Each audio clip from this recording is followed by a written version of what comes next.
Hi everyone! For today's video at andito nga po pala tayo sa Lagaslasan Birds Night Chaong Quezon. At kung manapanood nyo na po, tag-upload ako ngayon ng ng Lagaslasan Birds Night Chaong Quezon. So ito, mag-upload na naman si Ate Kim at nagpunta na naman dito sa Ate Kim at napakaganda nga naman.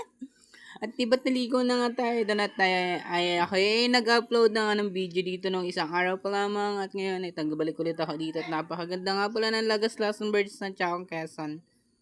At asahan nyo guys, talaga naman, napakaganda. Ano pang iniintay nyo at akitin nyo na yung buong pamilya at ang buong markada at para pumunta dito sa Lagaslasan Birds na Chang Quezon.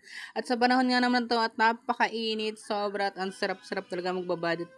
Ito nga po pala at naglalakad-lakad ako para tingnan ang taas ng Lagaslasan Birds na Chang Quezon. Ito nga at napakaganda at may nakita pang mga followers dito. Hoy! Followers talaga. Nagtanong nga po pala sila ng pangalan ko, kung ano pangalan ko. At, at hindi naman ako nagdalawang isip at sinabi ko rin sa kanila ang tunay kong pangalan sa Facebook page natin at sa YouTube channel ni Ate Kim. Oh, sorry. Kung gusto niyo po manhan ang ating Facebook page, ayan, Ate Kim Vlog 2.0 ka Ate Kim Vlog. Ayan. Huwag niyo kakalimutan mag-follow, like, and share pag nasa Facebook page na yan ni Ate Kim.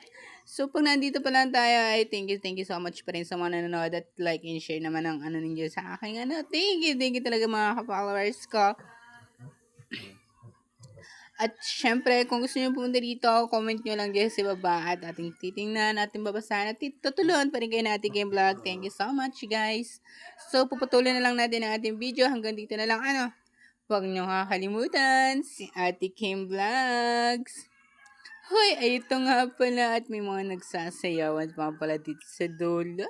At nag-enjoy pa pala sa Ate Kim at so hanggang dito na lang yung nila na Ate Kim talaga naman. O tanan nyo naman, napakaganda talaga ng Lagaslasan Birds na to. So hanggang dito na lang. Bye, I love you. I love you all guys. Thank you.